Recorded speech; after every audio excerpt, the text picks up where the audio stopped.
Good morning and a happy Sunday to each and every single one of you. This pomegranate tree tells us all that we all start small and build up from there. So, what can I talk to you about this week? Before I go any further, we've got grey skies, which is much better lighting. However, this cap is throwing awful shadows all over my face, so let me take my cap, put it on backwards. Now you can see my face. Anyway, a whole week, a whole 7 days has passed since I gave you the feedback, report back after the big bike ride up the mountain, the 4,100 calorie bike ride, the cramping for the last hour up the mountain, all of those, you just sort that out there, that's better, all of those wonderful things. And a whole week has passed since I gave you that feedback, and how I told you that the day after that ride I did a weigh-in and I was 300 grams heavier. However, now a further week later, I haven't jumped on the scale, but I'm pretty sure I'm even heavier than what I was back then, because this week has been a recovery week. And when you're 55 years old, you need more recovery time than when you were a peak athlete in your 20s. So, what can I tell you as far as recovery is concerned? Well, I had that big bike ride, and I continued eating my normal amount of calorie intake during the course of the week, and obviously that means that I wasn't burning as much, and eating the same amount, that means my weight traveled in an uphill direction. Training this past week, I did 3 rides on the static indoor training bike this last week. One was 30 minutes, one was 45 minutes, and the third was 60 minutes. And that's it as far as training is concerned. And what that allowed my body to do was to fully recover from all of those muscle cramps, and allowed the metabolic fatigue that I had to begin to dissipate. So which means that now 1 week later, I can be looking to the week ahead, and I can be looking at putting on my running shoes again. I'll probably get out on 2 runs and 2 bike rides this next week, or depending on what work obligations I have, possibly 1 bike ride, 3 runs. Either which way, I'm looking at 4 substantial bouts of training. And by substantial, I mean something that involves about an hour of activity. If I go for a run, it'll be a 45-minute run.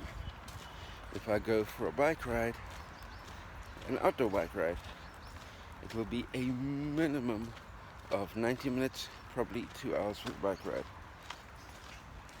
The runs will probably be 500 calorie burn runs, and the bike ride will probably be about a 1,500 calorie bike ride. So not quite up at the 4,000 calories from the big bike ride up the hill, but beginning the build process after the week of active recovery.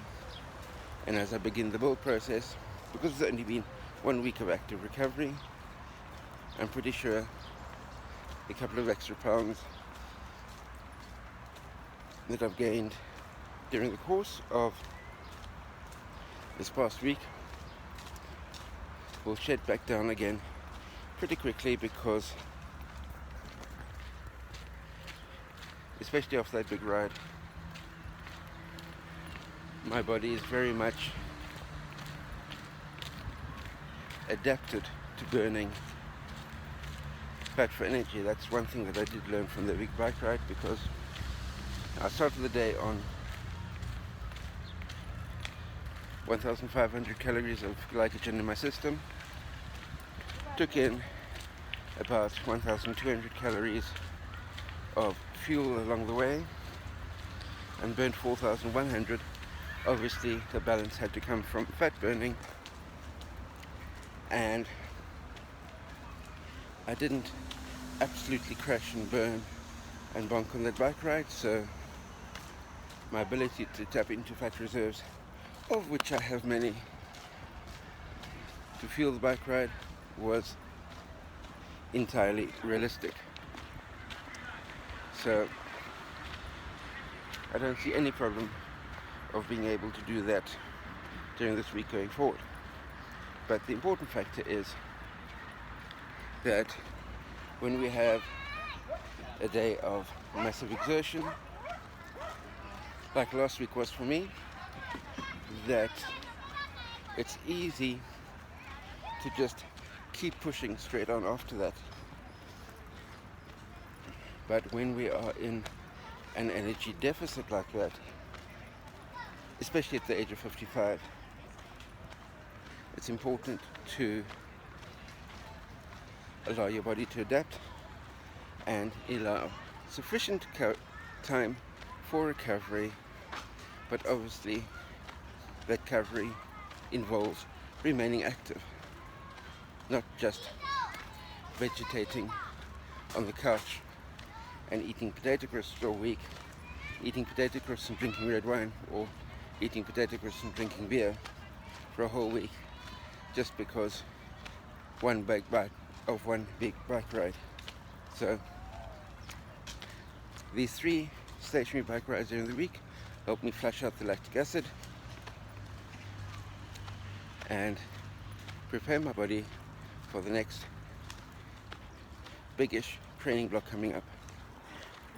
This training block, is it training for anything really specific? No, it's not. However, on the running front,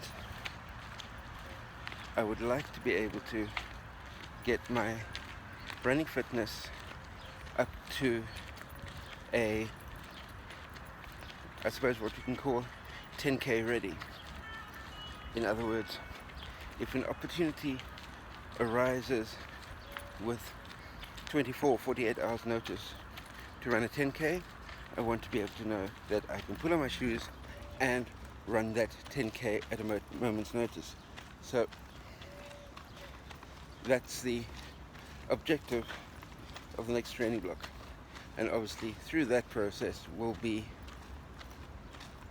dropping some additional body weight and also being kind to myself, because I'm now into month 4 of my hormone treatments, and apparently from month 4 to month 6 is when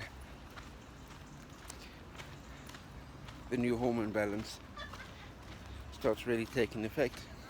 So I need to allow myself time to adapt to that, which may involve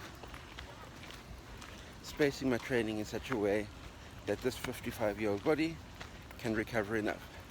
This video is nearly 10 minutes long, and even though this channel isn't monetized, let's just carry on chatting for the next 30 seconds to make it a 10-minute video, so that the YouTube gods can put an advert on this video even though they pay me nothing. But with that said, what I'd like to say is, remember that especially as we become older, recovery becomes of utmost importance. And with that said, let me know how your training's going, and let me know what you do as far as active recovery is concerned. Maybe you have a few ideas that I haven't thought of yet. But with that said, until we speak to each other next week Sunday, let me continue with my Sunday morning walk and speak to you next Sunday. Bye.